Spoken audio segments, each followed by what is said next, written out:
Okay, இப்போ நல்லா கொதி வந்துருச்சு. இப்போ நம்ம அரிசி போட போகிறோம். நீங்கள் பாஸ்மதி அரிசி போட்டாலும் பரவாயில்ல.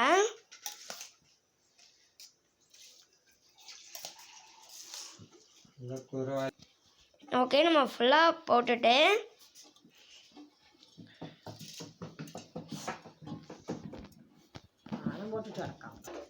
இப்போ நல்லா கலந்து விடணும்.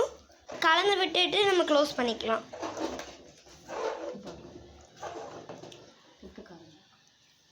நெக்ஸ்ட் வந்து உப்பு காரம் பார்க்கணும், அது ரொம்ப மெயின்.